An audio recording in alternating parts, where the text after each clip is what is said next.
Alors l'association AMGOR, c'est l'association méditerranéenne pour les greffes d'organes aux enfants.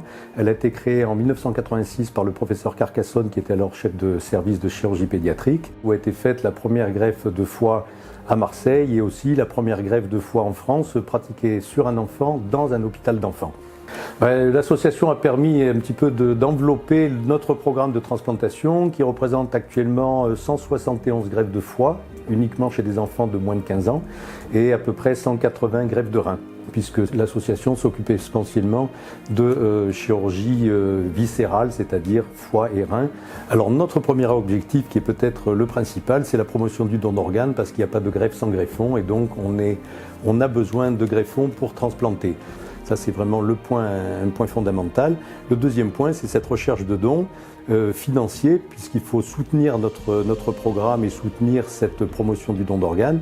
Et donc, ça passe par la recherche de financement. Et cet argent, son utilité, c'est de participer à la formation, par exemple, des jeunes chirurgiens ou de l'équipe. Et ça a permis, comme ça aussi, de financer du matériel. Et on a, par exemple, financé un appareil de Holter qui permet de surveiller sur 24 heures la tension artérielle des jeunes greffés rénaux ou des malades en attente de greffe. Un peu. Hop. Et voilà. Et voilà. Et voilà. 1, 2 et 3. On va se balader. Avec maman aussi, regarde. Hop. Et voilà.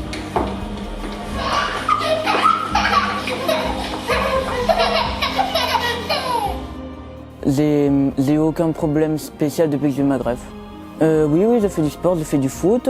Avant, je faisais du judo et je fais quelquefois des stages de voile. Je fais aussi du ski. Non, je ne suis pas gêné du tout. Après, je crois que je me rends compte aussi de la chance que j'ai eue, mais sinon j'étais tout petit, donc c'est comme si j'étais né normalement. Ce que je dirais à cette association et au docteur, je dirais merci de m'avoir greffé,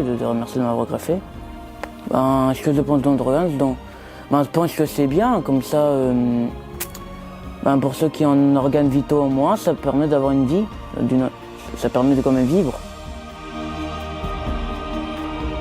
Je suis arrivée avec un bébé où on m'a présenté le cas de Chris en me disant à 98% c'est une atrésie des voies biliaires. Donc nous sommes rentrés le 5 mai 2005. Nous sommes sortis de l'hôpital le 5 mai 2006, il était greffé. Et toute cette période, on l'a vécu, donc je l'ai vécu avec Chris. Donc c'est pour ça qu'il ne s'en rappelle plus, parce que c'est un bébé joyeux qui a très bien supporté tout ce qu'il fallait lui faire. On a été en contact donc à ce moment-là avec le docteur de la rue. J'étais soulagée, quoi. Voilà. Il a eu une phrase qui est formidable. Il m'a dit si vos joies seront mes joies, vos peines seront mes peines. Voilà. C'est un homme qui est très très généreux de son temps pour les enfants. On est bien soutenu avec lui, ça c'est sûr. Je sais que c'est une chance. Et quand on a un enfant greffé, on dit merci, merci, mais il fallait que je fasse encore autre chose. C'est comme ça que j'ai connu AMGOR et que j'ai donc fait partie de cette association. Parce que oui, c'est très important de faire ce don d'organes. Parce que chaque enfant, je le dis souvent, c'est une lumière. Ils sont porteurs de quelque chose. Et moi, si elle brille encore, c'est parce que quelqu'un a eu cette générosité. Voilà.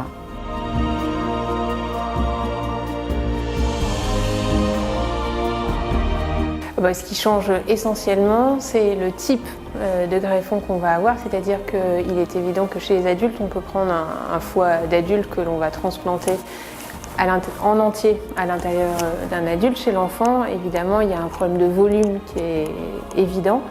Et du coup, la différence essentielle, c'est qu'on va utiliser un morceau du foie d'un adulte pour transplanter un enfant. Et du coup, il y a d'éventuelles complications, des difficultés justement à obtenir ce petit morceau de greffon et évidemment les sutures sur les vaisseaux où elles vont être elles aussi bien plus précises. La transplantation hépatique pédiatrique nécessite un équipement spécifique, des instruments de microchirurgie qui ont été fournis là pour la première fois à la création d'AMGOR par ces fameux parents donateurs. La transplantation hépatique pédiatrique nécessite une collaboration étroite avec énormément de corps de métier différents. Et c'est un travail d'équipe permanent entre les aides-soignants, les infirmiers de bloc, les infirmiers anesthésistes, les anesthésistes réanimateurs, nos radiologues pédiatres qui eux aussi sont très investis. Je dirais à ces personnes qui sont réfractaires du don d'organes que le don d'organes sauve des vies tous les jours et j'espère que ce reportage vous le démontrera.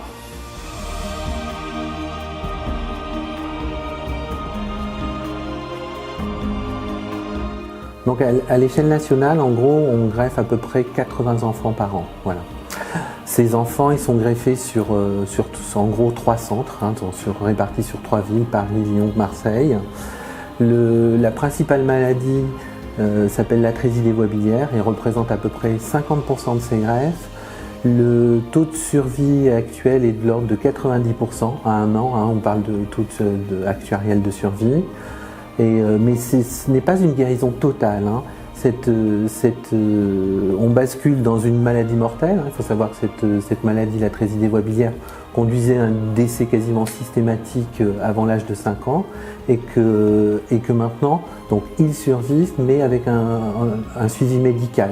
La greffe hépatique en France, elle se fait de 2 façons, soit le don vivant, et donc c'est généralement un des apparentés directs, un des parents qui donne un foie gauche, quoi.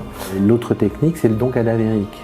Et donc ce don cadavérique, oui, c'est quelque chose de temps en temps peut-être un peu morbide, à travers un cadavre, mais moi je pense pas qu'il faille le voir comme ça.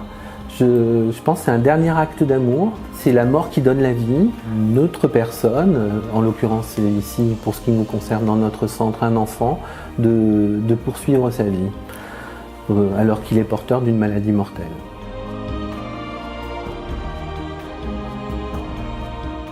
Pour que la vie continue pour les enfants et leur famille, le don d'organes est essentiel. Et pour être donneur, il suffit de remplir et de porter une carte de donneur d'organes et surtout d'en avoir parlé à ses proches et à sa famille pour qu'ils puissent valider votre décision de donner et d'être donneur.